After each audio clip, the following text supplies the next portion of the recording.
Welcome to Judy's kitchen. Judy's கிச்சன்ல இன்னைக்கு நம்ம ஒரு புதிய ரெசிபி பார்க்க போறோம். இது வரைக்கும் எங்க சேனலை சப்ஸ்கிரைப் பண்ணாதவங்க சப்ஸ்கிரைப் பண்ணுங்க, அப்படி பெல் பட்டனையும் கிளிக் பண்ணுங்க, ஆல் இருக்க ஆப்ஷனையும் மறக்காம கிளிக் பண்ணுங்க. நம்ம இப்ப வீடியோக்குள்ளாடி போலாம்.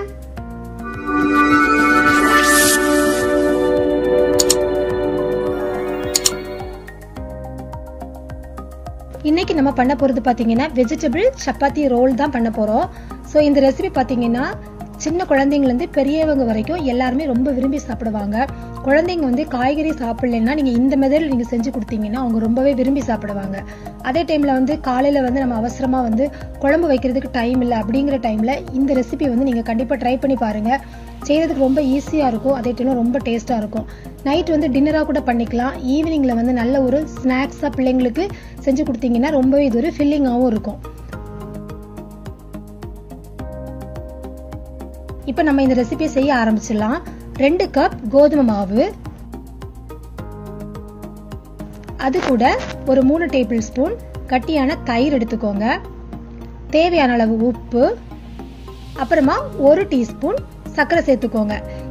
இந்த சுகர் நம்ம எதுக்கு சேர்க்கிறோம்னா நம்ம இது சாப்பிட்ற டைம்ல அந்த காரத்துக்கு கூட இந்த ஃபில்லிங்ஸ்ல வந்து காரம் இருக்கு இல்லையா, அது கூட வந்து இந்த ஸ்வீட்னஸ் வந்து ரொம்ப டேஸ்டா வந்து உங்களுக்கு இருக்கும். அதுக்காக தான் இது சேர்த்துருக்கிறோம். ஸோ இப்போ இந்த மாவு எல்லாத்தையுமே வந்து கொஞ்சம் கொஞ்சமா தண்ணி சேர்த்து நம்ம எப்படி சப்பாத்தி மாவுக்கு வந்து பிசைவோமோ அதே மாதிரி நல்ல இந்த மாவு இந்த மாதிரி சாஃப்டா பிசைஞ்சு எடுத்துக்கோங்க.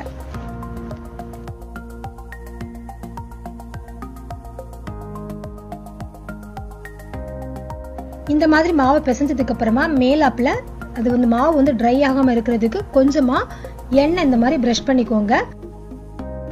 அப்புறமா அது மேல ஒரு ஈர துணியால மூடி இந்த மாவை நம்ம வந்து வச்சிடலாம். அதுக்குள்ளாடி நம்ம வந்து மசாலா ஃபில்லிங் வந்து ரெடி பண்ணிடலாம். அது வரைக்கும் இந்த மாவு வந்து இருக்கட்டும். இப்போ நம்ம இந்த காய்கறி ஃபில்லிங் பண்றதுக்கு ஒரு கடாயில 2 டேபிள் ஸ்பூன் எண்ணெய் ஊத்திக்கோங்க. எண்ணெய் சூடானதும் ஒரு வெங்காயத்தை இந்த மாதிரி நல்லா நீட்டமா மெல்லிசா கட் பண்ணி எடுத்துக்கோங்க. அதை வந்து இதுல சேர்த்து வதக்கிடலாம். நீங்க இந்த வெங்காயம் வதக்குற டைம்ல நம்ம குழம்புக்கெல்லாம் வதக்குற மாதிரி ரொம்ப வதக்கிடக்கூடாது, நல்லா கிரன்ச்சியா இருக்கணும். லைட்டா ஒரு 30 செகண்ட் நீங்க வந்து தீயை கொஞ்சம் அதிகமா வச்சு வதக்கி விட்டாலே போதும். அடுத்ததா இது கூட கேரட் சேர்த்துக்கலாம். மெல்லிசா இதே மாதிரி நீளமா கட் பண்ண கேரட் வந்து ஒரு கைப்பிடி அளவு எடுத்துக்கோங்க. அதையும் சேர்த்து லைட்டா நம்ம வதக்கிடலாம். இது காய்கறி எதுவுமே ரொம்ப வந்து குழையிற மாதிரி வதங்கிடக்கூடாது. ஸோ இந்த மாதிரி வதக்கிட்டு அதுக்கப்புறமா வந்து முட்டைக்கோஸ் சேர்த்துக்கலாம். முட்டைக்கோஸ் அதே மாதிரி மெல்லிசா நீட்டமா இந்த மாதிரி கட் பண்ணிக்கோங்க. அப்பதான் வந்து அது நல்லா இருக்கும். அதையும் வந்து ஒரு கை அளவுக்கு நீங்க சேர்த்துக்கோங்க.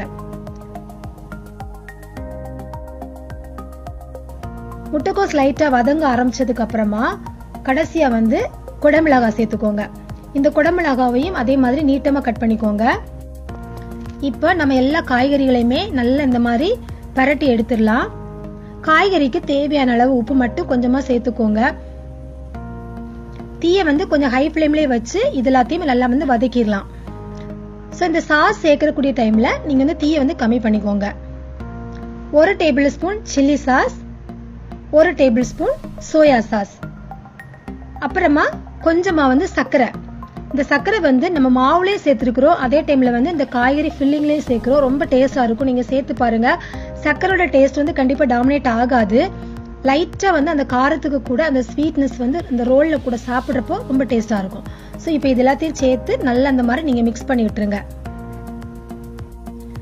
இப்போ கடைசி அடுப்பு ஆஃப் பண்ணிட்டு பெப்பர் தூள் சேர்த்துக்கோங்க. பெப்பர் தூள் வந்து நம்ம காரத்துக்கு இதுல வேற எதுவும் சேர்க்கறது இல்ல, காரத்துக்கு வந்து பெப்பர் தான் சேர்க்கிறோம். ஸோ கொஞ்சம் தாராளமாவே உங்களுக்கு காரத்துக்கு ஏற்றபடி பெப்பர் சேர்த்துக்கோங்க. எல்லாத்தையும் சேர்த்து பரட்டி இதை வந்து கொஞ்சம் ஆற வச்சிடலாம். அவ்வளவுதான், நம்மளோட ஃபில்லிங்ஸ் ரெடி ஆயிடுச்சு.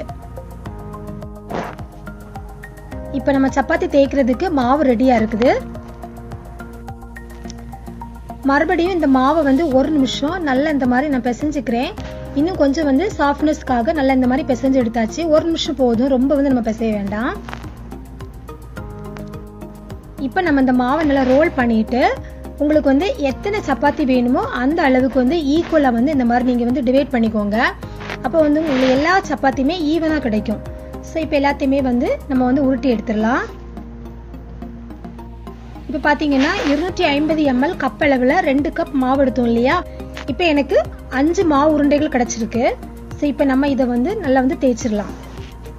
சப்பாத்தி மாவு வந்து உருட்டுறப்போ கொஞ்சம் பெருசாவே வந்து உருட்டிக்கோங்க. ஏன்னா வந்து நம்ம உள்ளாடி ஸ்டஃபிங் எல்லாம் வைக்கணும் இல்லையா. அப்போ வந்து கொஞ்சம் பெருசாவே நீங்க உருட்டினீங்கன்னா தான் உங்களுக்கு ரோல் பண்றதுக்கு வசதியா இருக்கும். இல்லைன்னா குட்டி குட்டியா இருந்துச்சுன்னா நீங்க அந்த ஸ்டஃபிங் எல்லாம் வச்சுட்டு அப்புறமா உங்களுக்கு வந்து ரோல் பண்றது கஷ்டமா இருக்கும். அதனால நீங்க வந்து இந்த மாதிரி ஸ்டஃபிங் பண்ற எப்பவுமே சப்பாத்தி பாத்தீங்கன்னா கொஞ்சம் பெரிய சைஸ்ல பெரிய உருண்டைகளா எடுத்து இந்த மாதிரி பரத்திக்கோங்க. ஸோ இந்த மாதிரி வந்து மாவை நல்லா வந்து தேய்ச்சாச்சு. இப்போ நம்ம வந்து சப்பாத்தி சுட்டுலாம். சப்பாத்தி சுடுற டைம்ல இது பாத்தீங்கன்னா ரொம்ப வந்து கொஞ்சம் ஹார்ட் ஆகுற மாதிரிலாம் நீங்க விட்டுறக்கூடாது. கொஞ்சம் சாஃப்டான ஒரு 75% வந்து கொஞ்சம் குக் ஆகுறப்ப நீங்க எடுத்துக்கோங்க. அப்பதான் உங்களுக்கு நல்லா சாஃப்டா இருக்கும். சப்பாத்தி வந்து நீங்க வந்து ரொம்ப வேக வச்சு முருக விட்டுறாதீங்க. கொஞ்சம் சாஃப்டான பதத்துல நீங்க எடுத்துக்கோங்க. நம்ம வந்து போட்டதுக்கு அப்புறம் லைட்டா மேல இந்த மாதிரி ஒரு 30 to 40 செகண்ட்ஸ்க்குள்ளாடி லைட்டா பபிள்ஸ் வரும். அந்த டைம்ல நீங்க இந்த மாதிரி திருப்பி விட்டுக்கோங்க. அவ்வளவுதான். மறுபக்கத்தையும் இந்த மாதிரி திருப்பி விட்டுட்டீங்கன்னா சப்பாத்தி வந்து ரெடி ஆயிடுச்சு. நீங்க பார்த்தாலே தெரியும் மேல வந்து ரொம்ப அந்த கலர் எல்லாம் சேஞ்ச் ஆகல. பாத்தீங்களா, லைட்டா ஒரு பிரவுன் டர்ன் ஆக ஆரம்பிக்கும். இதுவே உங்களுக்கு நல்ல சாஃப்டான பதமா இருக்கும் இந்த பக்குவத்துல நீங்க சப்பாத்தி எடுத்தீங்கன்னா. இப்ப நம்ம ரெடி பண்ணி வச்சிருக்கிற இந்த சப்பாத்தில நம்ம ரெடி பண்ணி வச்சிருக்கிற ஃபில்லிங்ஸை வந்து நம்ம வச்சு ரோல் பண்ணி எடுத்துடலாம். அதுக்கு முன்னாடி நீங்க இந்த சப்பாத்தில கொஞ்சமா ஒரு 1/4 டீஸ்பூன் அளவுக்கு டொமேட்டோ கெச்சப் இருந்துச்சுன்னா லைட்டா இந்த மாதிரி ஸ்ப்ரெட் பண்ணி விட்டுக்கோங்க. குழந்தைங்களுக்கு அந்த டேஸ்ட் ரொம்ப பிடிக்கும். அது வேணான்னு நீங்க ஸ்கிப் பண்ணிக்கலாம். அதுக்கப்புறமா உங்களுக்கு எவ்வளவு ஃபில்லிங்ஸ் வேணுமோ அந்த அளவுக்கு நீங்க வச்சுட்டு சப்பாத்தியை வந்து இந்த மாதிரி மெதுவா நம்ம ரோல் பண்ணி எடுத்தா போதும். ரோல் பண்ணும்போது நல்லா டைட்டா வந்து இந்த மாதிரி ரோல் பண்ணிக்கோங்க. அப்பதான் அந்த ஃபில்லிங்ஸ் வந்து வெளியே வராது.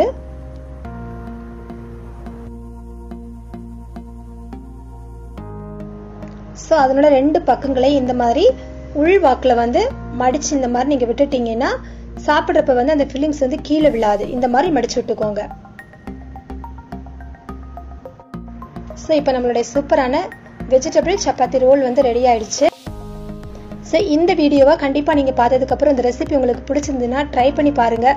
லைக் பண்ணுங்க, ஷேர் பண்ணுங்க, இந்த வீடியோ பற்றின கமெண்ட்ஸ் எனக்கு போஸ்ட் பண்ணுங்க. தேங்க்யூ.